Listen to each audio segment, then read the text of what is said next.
Welcome to the Chronological One-Year Bible, January 23rd. Today's reading is Job chapter 15, verse 1, through chapter 18, verse 21. Then Eliphaz the Temanite replied, "A wise man wouldn't answer with such empty talk. You are nothing but a windbag. The wise don't engage in empty chatter. What good are such words? Have you no fear of God, no reverence for Him? Your sins are telling your mouth what to say. Your words are based on clever deception.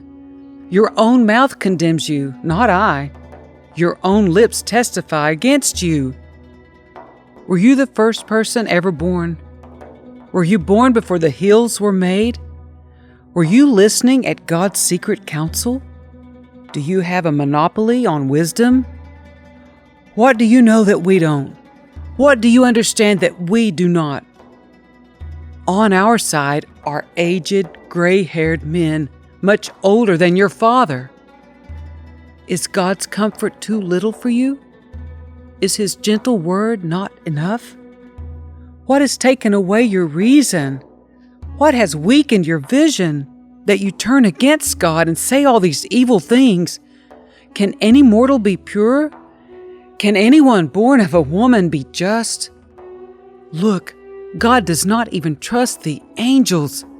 Even the heavens are not absolutely pure in His sight.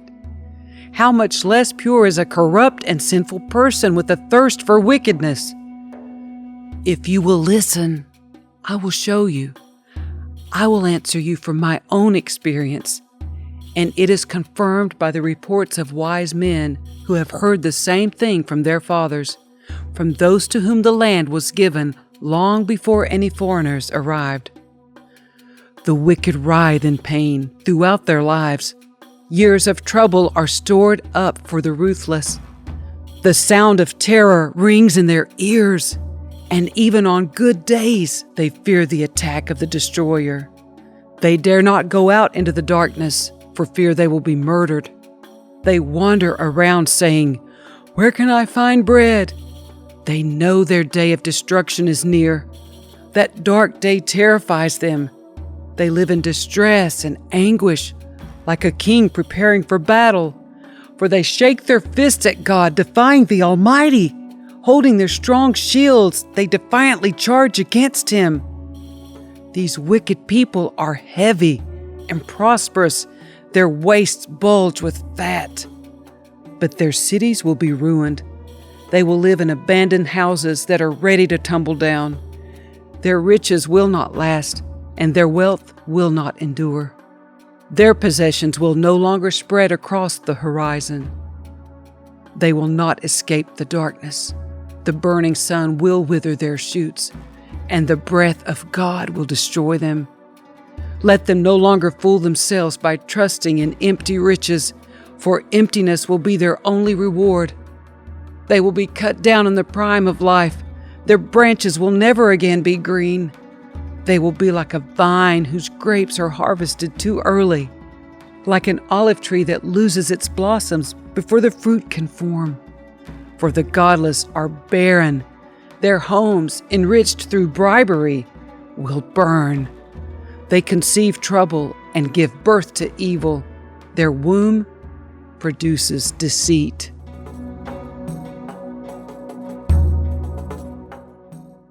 Then Job spoke again. "I have heard all this before. What miserable comforters you are! Won't you ever stop blowing hot air? What makes you keep on talking? I could say the same things if you were in my place. I could spout off criticism and shake my head at you. But if it were me, I would encourage you. I would try to take away your grief. Instead, I suffer if I defend myself, and I suffer no less if I refuse to speak. Oh God, you have ground me down and devastated my family. As if to prove I have sinned, you've reduced me to skin and bones. My gaunt flesh testifies against me. God hates me. and angrily tears me apart. He snaps his teeth at me and pierces me with his eyes. People jeer and laugh at me. They slap my cheek in contempt. A mob gathers against me. God has handed me over to sinners. He has tossed me into the hands of the wicked. I was living quietly until he shattered me. He took me by the neck and broke me in pieces. Then he set me up as his target, and now his archers surround me. His arrows pierce me without mercy. The ground is wet with my blood. Again and again he smashes against me, charging at me like a warrior. I wear burlap to show my grief. My pride lies in the dust. My eyes are red with weeping. Dark shadows circle my eyes. Yet I have done no wrong, and my prayer is pure. O earth, do not conceal my blood. Let it cry out on my behalf. Even now my witness is in heaven. My advocate is there on high. My friends scorn me, but I pour out my tears to God. I need someone to mediate between God and me, as a person mediates between friends. For soon I must go down that road from which I will never return. My spirit is crushed, and my life is nearly snuffed out. The grave is ready to receive me.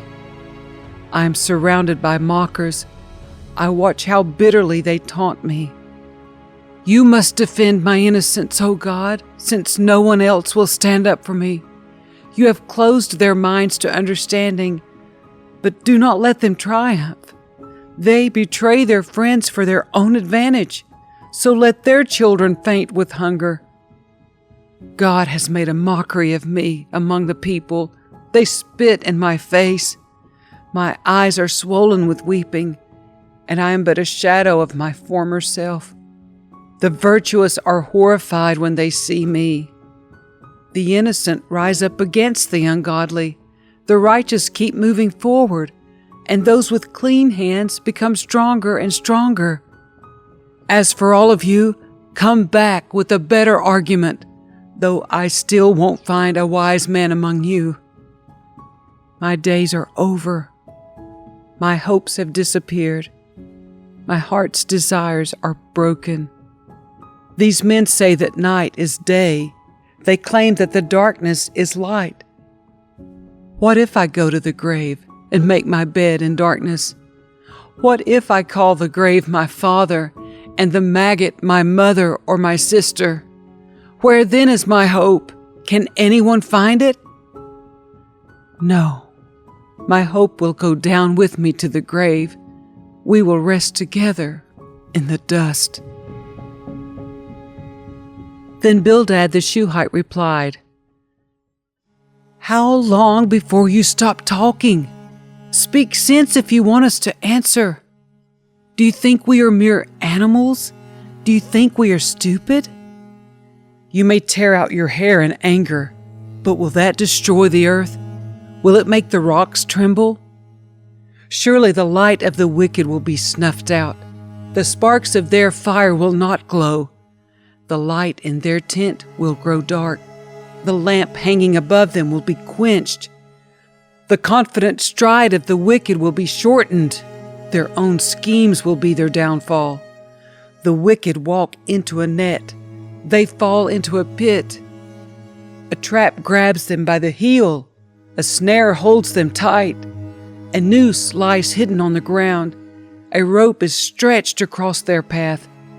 Terrors surround the wicked and trouble them at every step. Hunger depletes their strength, and calamity waits for them to stumble. Disease eats their skin. Death devours their limbs. They are torn from the security of their homes and are brought down to the king of terrors. The homes of the wicked will burn down. Burning sulfur rains on their houses. Their roots will dry up, and their branches will wither. All memory of their existence will fade from the earth. No one will remember their names. They will be thrust from light into darkness, driven from the world.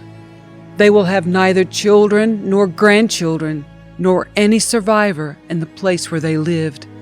People in the West are appalled at their fate. People in the East are horrified. They will say, "This was the home of a wicked person, the place of one who rejected God.